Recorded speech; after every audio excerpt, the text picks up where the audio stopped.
John and Dan, and what it was like working with them, and the rehearsal process, and how you all got along that week leading up to your show. All right. Is that too many questions? Yeah, you better give me one at a Okay, time. let's start with the dynamic on set and what the rehearsals were like leading up to your show. For me, I thought it was a really simple process, a very uncomplicated and easy process. But that's because I never had any trouble, let me rephrase this. I really liked the SNL process as a guest. I'm not sure I'd like it as a continuing person, because somebody always gets shortchanged.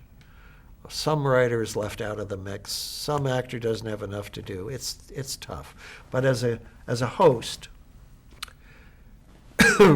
go in on Monday, when this used to be the tradition, and they would watch the previous Saturday's show, talk a little about any ideas anyone had, and then Tuesday, Wednesday, Thursday, write the material. Friday, throw out a lot of the material, do rewrites. And then Saturday would be a huge day. But I never had a bad time. I always had fun doing it. I never had crossed swords with anybody. I loved them all. I had fun with every one of them. Do I still talk to all of them? Well, sort of. Yeah, have I worked with them I don't know. I like the rehearsal process. Because I'm a little schizophrenic about material, but I won't even try to explain that. I love having the cards. I'm a good card reader. It causes me no trouble. I never get mixed up on the words. And as long as I know where the cards are and I have my glasses on, I can do anything. You can give me Shakespeare, I'll do it. Not a bad idea. I think I'll try for Hamlet on cards. But and even the troubles and the irritations and the fights and stuff, all of it was interesting. The little praised and now virtually forgotten show that what's-his-name did, taking off from Saturday Night Live. The new show? No. Oh. 3 years ago. The big show out here on... Okay, let me start over. Who did the White House show? The White House show? I don't know what it's called. Stephen Colbert? No. The White House show? I don't know. I don't know. You're on your own. The famous, beloved series that just ended a year or two ago about the White House, about the president and... The West Wing? West Wing, yeah. Oh, okay. I thought you were talking about a comedy. I am, but I'll get to it. What's his name? What's... Alan Sorkin, sorry. Aaron. Yeah. So Aaron did this other show 2 and 3 seasons ago called Live on the Sunset Strip. Oh, Sunset Strip, right, about Saturday Night Live. Which, in spite of the fact that everyone connected with Saturday Night Live loathes it, it's very accurate about what was fun and interesting about that time and about that event. They'll all deny it. They'll all say I'm full of shit. But it really is very accurate about what doing a show like that is like. They all hate it for other reasons, I think. But I liked the process a lot. Sometimes they were long days, but who cares? You're always, on that show, you're rehearsing all the time. Even when you're just sitting around, you're rehearsing. Because, I don't know. I like the way the show was thought out. The rushing around was a little overly dramatic, but it made for something interesting to look at. I didn't always like the way they deeply resisted ending a piece with something dramatic or funny. Really? Even in the beginning, you think? Even in the beginning, I like getting to somewhere. I just don't like the sketches fading out into a kind of repetitive oblivion and cards coming up. I think it's the easy way out, and I like a button on everything. But Were you able to write your own material when you were on it? I only did a little writing. I wrote the first sketch I did with Chevy. Chevy and I wrote together because I had an idea. The idea being to protect Gerald Ford by repeating all his accidents by the Secret Service men. And so we hammered that out. And then I used to have a little input on the monologue because I really didn't like saying over and over, and I hate hearing it over and over, what a great week this has been in New York. Back with this talented gang whom I love and who love me. And what guests we've got. That really is boring. So we always tried to make a little sort of drama out of it, or do the running commentary underneath, which I also liked a lot.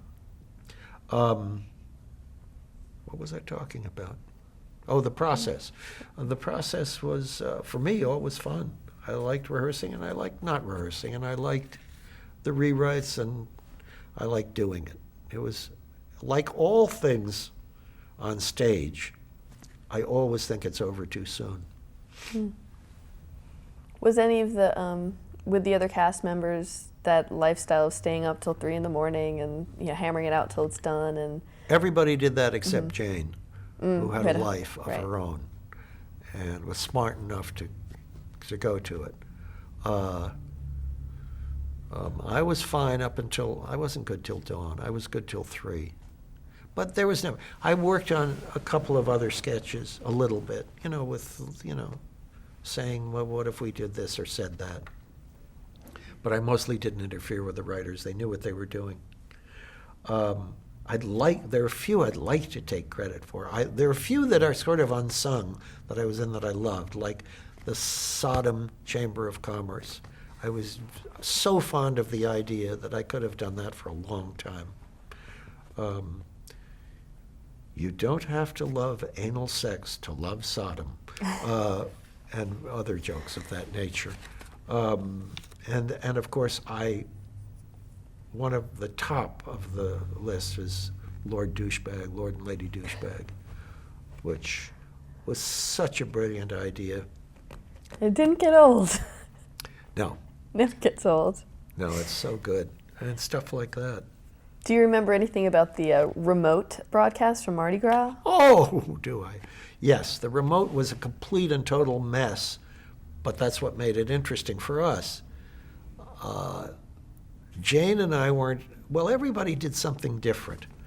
Jane and I were on the top of a thing. We were sitting up on top of what do you call it? I don't know. We were 15, 20 feet up in the air on a platform with Herb Sargent standing across from us, scribbling jokes, which somebody would take and slip under the desk to us. Out in the open air, waiting for the parade. We had like 100 parade jokes. The parade never showed up because of the weather and other bad things. So we sort of improvised our way through the show with these, with various comments. I had a great time. It was really funny. Although we were bombarded by, they throw these things at you.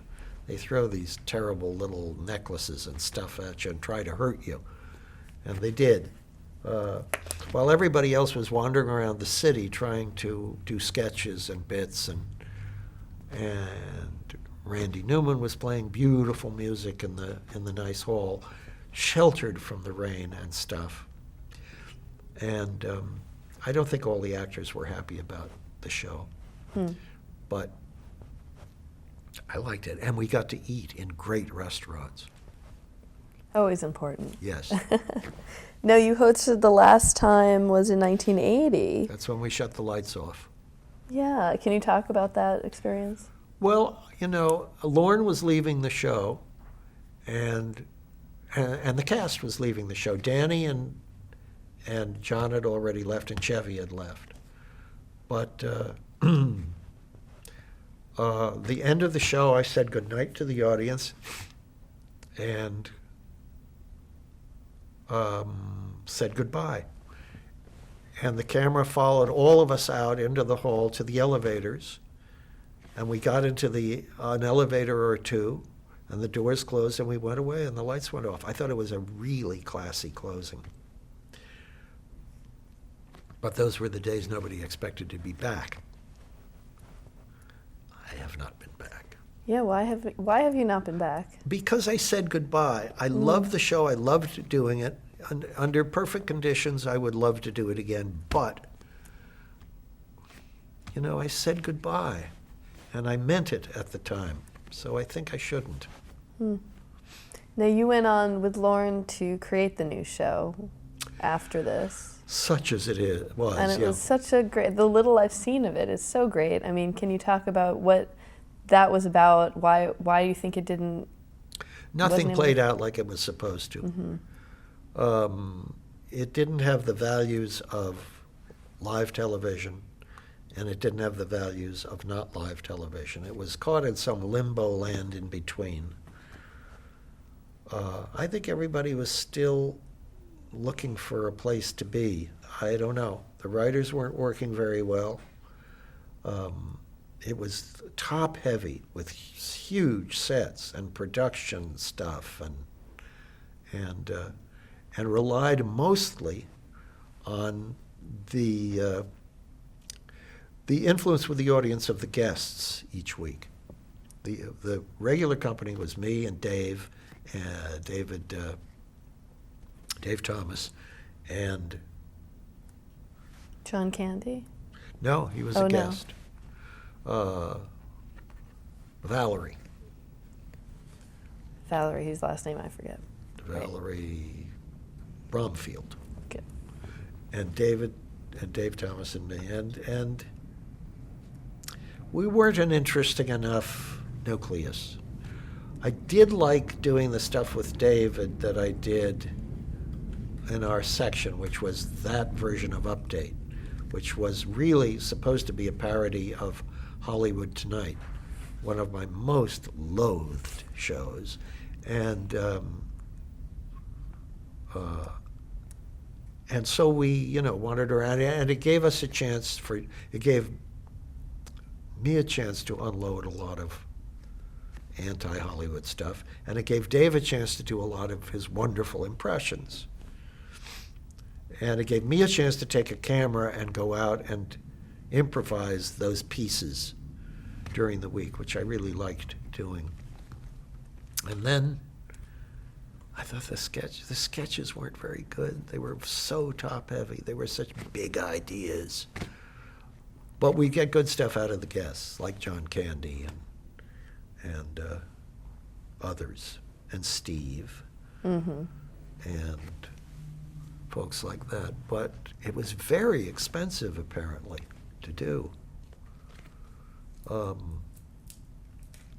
And I don't know. I know Lorne had an idea for it of the look and the Jackie Gleason kind of opening and all of that stuff, but I never quite understood it. So maybe that was part of it, that there wasn't a clear vision for it. I don't think the vision was handed down to anybody who understood it. So let's talk about some of the other shows we did skip over, but I certainly want to mention some of your work that may not be as well known. Some of Captain my Nice. Other failures? Captain We won't Nice call them was, that. We'll call them Captain- underappreciated. Captain Nice, Captain Nice was another sort of parody show with a wonderful cast. And my real regrets about it are the cast, that I let them down in some way, because it was a fabulous cast. Bill Daniels, who was never particularly happy doing it, and Alice Ghostly as his mom, and Paula Prentice's amazing sister, Ann Prentice, who was a cartoon version of Paula, if that can be imagined. And and 3 great character actors, whose names I'm not able to say. And But- neither am but I. It was good. I liked it a lot. And it was, what was it about? The premise was? It was a takeoff of a super figure, of a super character, who accidentally, by imbibing something he shouldn't have, becomes able to leap tall buildings at a single bound, etc. But didn't much like doing it. It was sort of cowardly and scared of women, which seems to be a theme in my work. What does that tell you? I don't know. Mm-hmm. That's an interesting question. What do you think is the most autobiographical of all the things you've written? Oh, there's no question about it. But it was for all of us making the picture. It was The Graduate. Mm-hmm. The book is autobiographical. The film is autobiographical in certain aspects for me and for Mike Nichols and for Larry Terman and probably for Destin too. And what are the different challenges of writing for film than for television? I mean, how did you leap into that world? It was The Troublemaker was the first screenplay you wrote? Troublemaker was really an offshoot of the premise, because Ted Flicker, who started the premise and ran it, wanted to make a movie. He wanted to direct a movie, and he wanted to make a movie about his troubles in New York. The problem with The Troublemaker is that Ted's troubles in New York are of no particular significance to anyone in the world except Ted. So we had to find comic ways to blow it up into something interesting. Whether we did or not is not for me to say. But it did cause Bosley Crowther to say, I don't know who Buck Henry is, but it's the longest running impersonation of Jack Lemmon I have ever seen. Didn't endear me to him. Yeah, that was the first. But then, The Graduate, you identify with one character more than with... Well, guess who? Yeah. No, because we all came out of the American bourgeoisie. We all went to college. We all wondered what we were going to do next although the war is only very, very sidely mentioned, very, very, what would that word be that I couldn't find? Very elliptically mentioned. And I was criticized for that, too, for not talking about the war more. There was a big review of The Graduate that said they act like the Vietnam didn't exist. Yeah, well, it didn't in this story. But all of us identified with the sense of alienation of a young man who doesn't really know what he's going to be doing in 5 years and doesn't know what he wants to do in 5 years and doesn't really want to sleep with his parents' friends, but still, as long as they're there. But I'm rambling. Well, it was, you said, the last time we met like this, you said you never thought of it as a comedy, but it's always been, it's been given that title by so many others. I mean, how did you take the reaction to the movie? Did you expect it all? No, I didn't. I thought it was really a good movie. I was in Europe when it came out, so I missed the first wave of hoopla. But as in those days, as no longer happens, the movie was still playing when I got back months later. And I went to a theater which was filled, mostly with kids, who already knew half the lines, which I found immensely disturbing. Why? Why? Because when you're getting to, a gag line of something that is really important to the movie, and you're hearing 40 voices saying it or whispering it, it's spooky. But what was the question? It was not a comedy. Oh, it was not a comedy. Yeah, I always thought of it. I never think of this stuff as any of the film. Well, I mean, yeah, What's Up, Doc is a comedy. But like Catch-22. Catch-22 not a is comedy. something else. Is a melodrama. I guess it can be called black comedy. God knows everyone called it that. But I don't know. I think of them all as, I guess I don't like the category. Mm. I mean, I know what a musical is, and something either is or it isn't. And yet, no, I guess we call it opera. I'm thinking of the Threepenny Opera. Is it a comedy? Some people would say it is, but I wouldn't. Did you, just playing with the Grouch a little bit, but in The Player, your great scene in the opening scene of The Player, was that your idea to Oh, pitch yeah. it? That was you? Yeah, and I didn't want to tell Altman, but he made me tell him because he said, no, because I gotta ask you to mention some names, whatever it is. He said, I won't tell anyone, don't worry about it. I won't even tell Tim. But of course, like an imbecile, I'm thinking I can keep this a secret. We're not going to do just one take. And so folks are sort of going to know. And but I wanted to do at least one with them. This all relates, I think I told you this story. No, you haven't told me this. It all relates to what we used to do this is of some interest, on the Steve Allen Show. When we rehearsed with nonsense talk, with double talk. In other words, we'd be doing a sketch which would end with, he flew away in a plane and we never saw him again. But instead of saying that, Steve, or one of us, actors would have to pick up on it because Steve had been doing it for years, would say, oh, you think that's weird? No. What happened was he flew with the Stranistan and Mladic and the Klamisto. And because we wanted to hear the band laugh when we were on air, which was then again referred to me in my lifetime and by others as the band laugh. We're waiting for the band laugh. So, Like this, with you and Belushi, kind of, yes, with the Samurai double sort talk. of, except, of course, you understood what Right. I was saying. What was I connecting this to? Well, with Tim Robbins in the Player. Oh, yeah, so in the Player, I didn't want to give it all away at the top. I wanted the band laugh, so to speak. But I think we did 8 takes of that remarkable shot, inside of which there's a discussion of remarkable shots. I like the aesthetic balance of it all. You know, Freddie,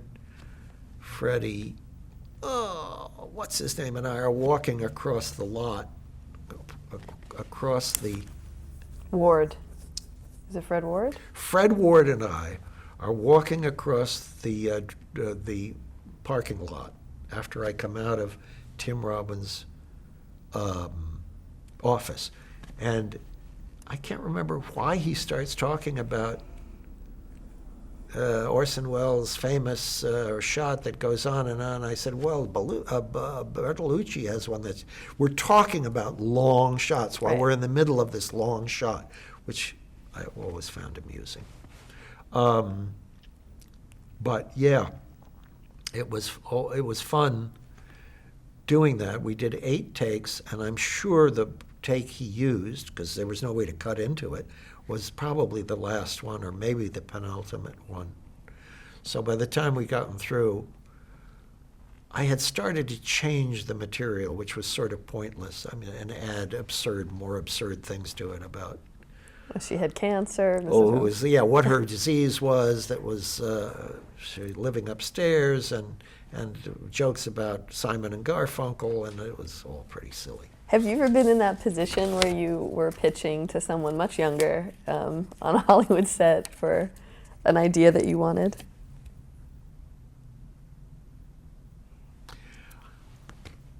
I don't think I've ever pitched. I resist it enormously because it's such an awful way to try and do anything. I mean, imagine you're trying to sell a $50 million movie on a 10-minute idea of, it's... and the cliches of pitching are just horrendous, which are repeated endlessly in in trade newspapers, and well, it's so and so meets so and so. That's such an awful formula. It's Spartacus meets the Three Stooges. Please, if you're going to tell me an idea, don't do it in that form. But no, I don't pitch. I don't pitch. You know what that's from? No, you don't. It's a satire. It's a parody. Of? Of, Sounds like, it's all right, it's all right. well, it could be. I don't provoke. It's a line from For Whom the Bells Toll. With all the many hats you've worn as a writer and a performer and a director, I mean, is there any area you identify most with? Oh, yeah, I identify more. Well, I was going to say identify most with writing because, one, no matter how feeble I get, I can still pretend to be doing it. And, I can do it after my legs wear out. I mean, acting is exhausting if you're in the film business or the television business. Those people work long, hard hours. I'd hate to give up acting, but, life may make it necessary for me to do so. But I don't think I would give up writing. And do you distinguish between writing for film and writing for television? Was there one more enjoyable or more successful in your eyes? I'm not sure I enjoyed writing for television. I mean, I enjoyed the final product, but it made for, I didn't like the life I led. I wrote a pilot for Owl and the Pussycat after the movie came out, and I was also on the production end of it, and we had a lot of trouble casting it. So ultimately, I played the guy in the pilot, and Bernadette Peters was wonderful as the girl. The audience hated it. The test audience hated it because, she was a sort of a hooker, and I was a sort of a lame-ass intellectual phony. And we did a lot of odd things. I sort of liked it, but it wasn't terribly good.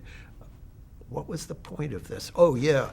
And so my then agent, manager, whoever it was, saying, no, you got to do this because you got to try and get it to go to series, because if you do, you'll be making $1 million a year, and blah, blah, blah, blah.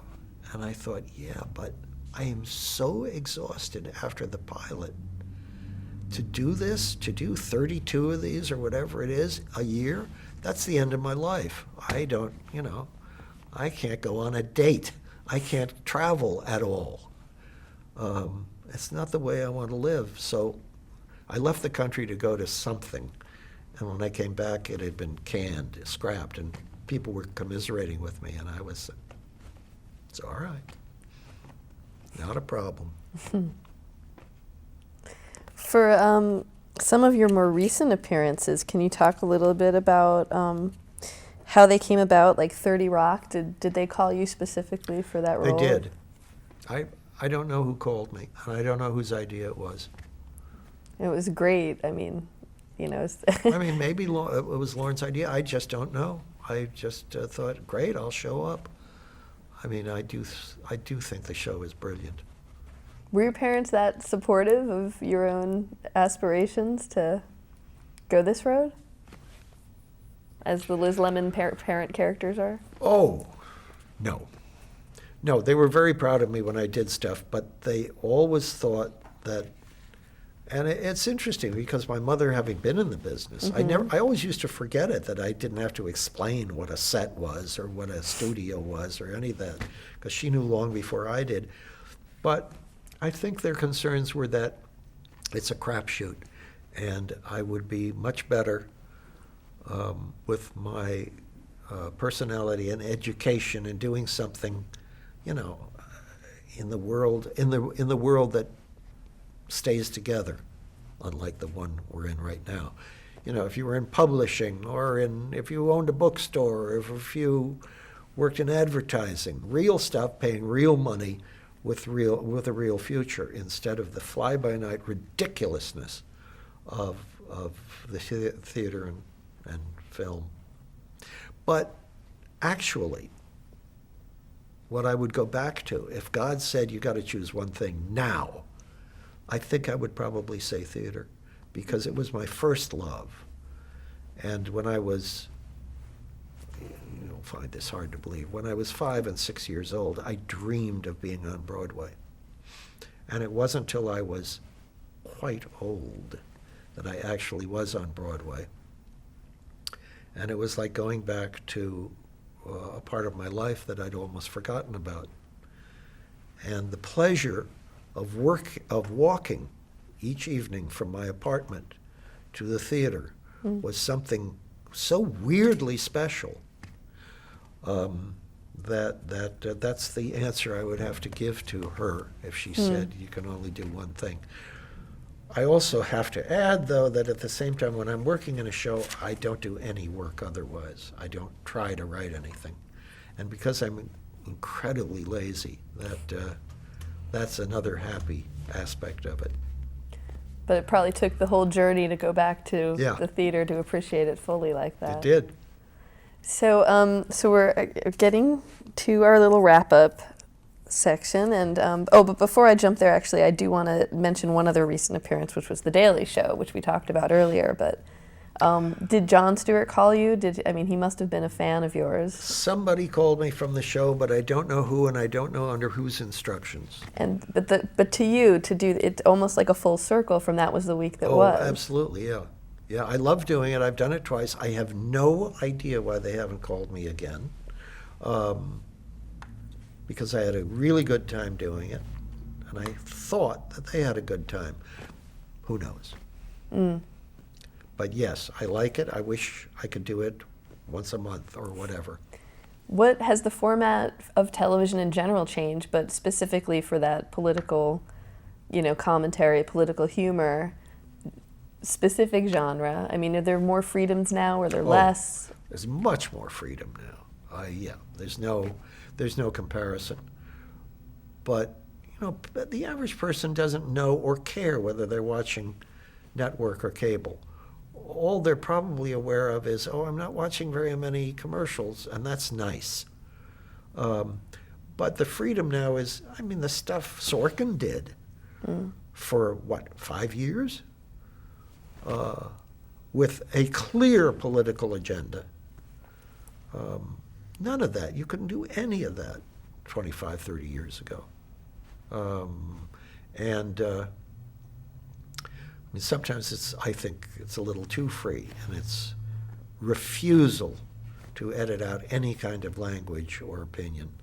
And look what it's done to, for instance, award shows in which famous people get up and talk absolute trash and, less than coherent dirt for 5 minutes.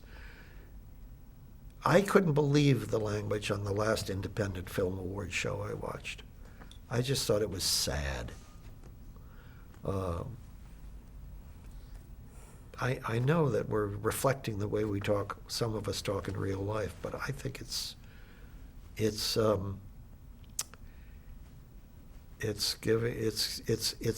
bad lesson for people to learn. When it's still very possible to do it without that necessary. It's totally possible to do it. I use all the bad words for effect. Have in movies, have in life, but rarely in interviews. We're still not at the end of this one, so oh shit, you're right. Talking about award shows, we didn't talk about this, but I'd love for you to just reflect and reminisce about winning your first Emmy for that was the week that was in 1965, and what that meant to you. What did it mean? Do you remember the night? Do you remember I going? vaguely remember the night, and I remember thinking, I think we're going to win because Sam Denoff and Bill Persky are writers of the other two scripts, so they're going to cancel each other out, which I thought was sort of sad. I wish there'd been someone else up there. But I enjoyed being up there with Leonard and Don, and I knew it would help the show, so I thought that was good. I'm not happy about awards. I used to run the IFC awards show. I did for like the first 6 or 7 years, and then I got to be unhappy because it was just getting too much like Academy Awards and all the other big, self-important drivel. But did it help you in your career, having won an Emmy? No, I don't think You so. don't think so? You don't think that's why you were approached for Get Smart? No extra? No, that was for Get Smart. You won. Well, you won before that. You won for That Was the Week That Was. I did? Yes. Well, according to the Academy, 1965 for Outstanding Individual Achievement, That's news to me. and then again for Get Smart for My God, I'll have to writing. put that in my resume. Well, it is in your resume. Maybe you'll have to have another fight with IMDb. I had no idea. That's funny. What would you say is the most fun you've had all these years on projects, different projects, or people that you've worked with? What's a really standout moment for you? That's too difficult. It goes back too far. I mean, I can't. I know if I answered this, I'd regret the answer in 10 minutes. Do you have a proudest moment of something that you accomplished that you really... My proudest moment is when I finish a script. The relief and the pleasure, if I think I've done well, is so enormous. And then there's another good moment, usually at a first reading. And it's very odd. I don't have a lot of, I'm emotionally very childish in certain places. I have terrible postpartum depression in doing the stuff I really love to do. I love to do the theater, and I have to work myself out of a bad place at the end of a show. When I was younger, I used to watch the famous actors of my time drink themselves into oblivion after plays every night in New York. They, P.J. Clark's the theater bar, or Louis would be filled with actors having finished a play and drinking themselves into a stupor. And I don't drink, so it has never been a problem, but I certainly now understand it. That the adrenaline and the emotional and mental highs they get from doing the work are shut off so suddenly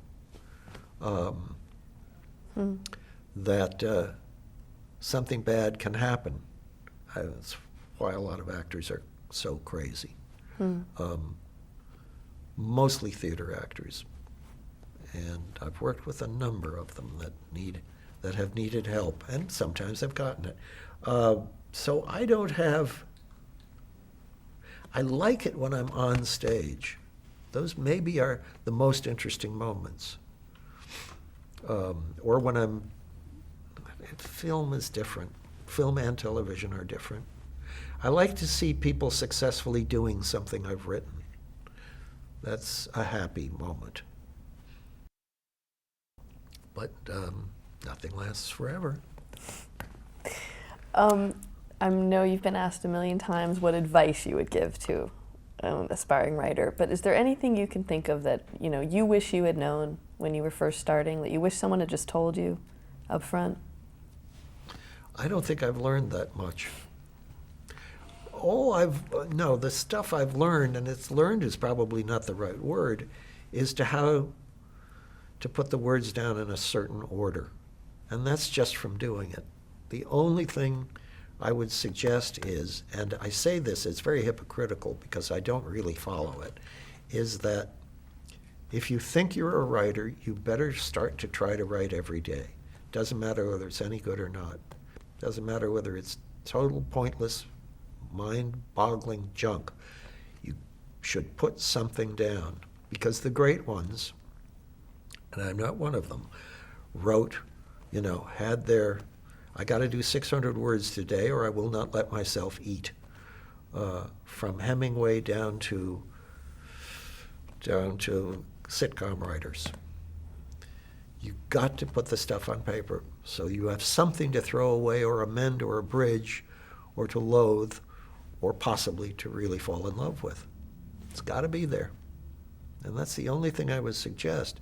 I'm always asked about a form of that and about writer's block. I'm saying, well, that's what we live with.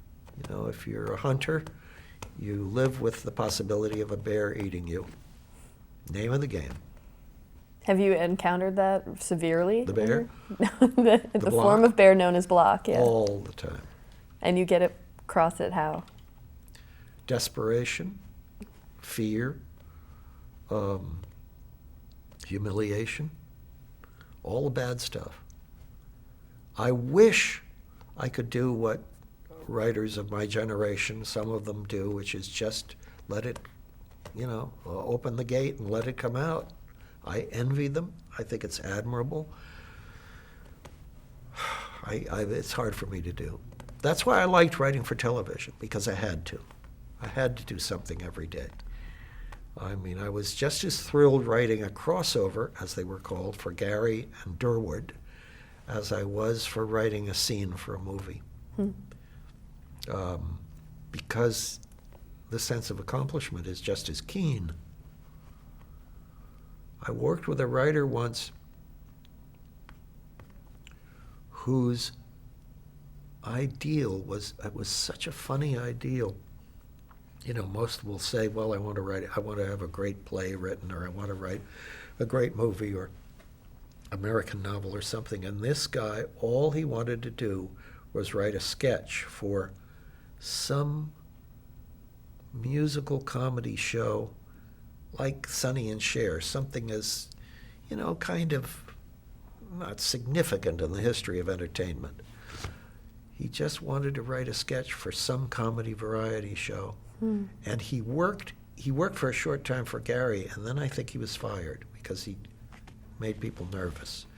He worked on this sketch as though it was the president's State of the Union speech. He perfected every word. He would come to us, the other writers, and say, what do you think here? Should I say car or bus? Should I say and or maybe? And we finally all had to tell him to, go away and do whatever it is he wanted to do. But I appreciate that kind of perfectionism, but it can drive you mad. So the best secret is, and it's not a secret, is just, I've told kids to write, when they get stuck in a scene, write nonsense. Write nonsense words, or go back and write a soliloquy for one of the characters. Well, that's easy for me because I like to do that anyway. But do something to keep your hand moving, to keep your hand-eye coordination doing something on the page. That's all. There are no great insights. So now we asked this last question. It's a heavy one, but Buck Henry, how would you like to be remembered? Who said I wanted to be remembered? That's probably the best answer we've gotten. Okay. Well, and then we have another follow-up question to that, of Yeah. course, which is, what is Phoebe? You know something? I think I purloined Phoebe from S.J. Perelman, but I'm not sure because I haven't read him since I was in college. And a Phoebe is anybody who is feeble in some way. It can be anything from bad posture to bad hair to bad manners to bad. What a Phoebe! It sort of explains itself. And so now, what are you looking forward to right now? Dinner. Okay. Other than dinner, you're working on a movie with Carrie Fisher. It's not true. It's not true. Okay. Is that an IMDb thing? Yeah, it is. It is not true. You're not and working I on meant it. to ask Carrie about it. Oh, really? Seriously, it's not. It is totally untrue. I don't That know the what, movie exists, or that you're working on No, it? it doesn't exist. It doesn't exist, and it didn't exist. Yeah, there's an IMDb entry with pictures, a plot line, the whole thing. A plot line? Yeah, she's like an internet. She works at. She listens to other people's conversations and imagines a whole. Yeah, I'll send it to you. Well, I guess if I go on, I'll see it. Yeah, you will. And then you can have your another long Jesus standing. Christ, that's so irritating. But what excites you now? What is the thing that you look I'm for other going than to New dinner? York and I'm going to see a lot of plays. And I haven't seen a lot of New York plays in 4 or 5 months. And so the theater is still what drives you, what excites you. Mm-hmm. Okay. So I have tickets for about 8 or 9 things immediately. And that's, yeah.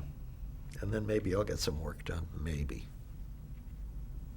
Okay. And so I think we're about done. There's nothing And you I'm want to putting add my about. cap on. Okay, you can put your cap back on. We appreciate the fact that you undonned it for our benefit. But thank you, Beck. And yes, you're going to kill me. Oh, I'm in real trouble. Yeah, I know. Thank you for being so patient.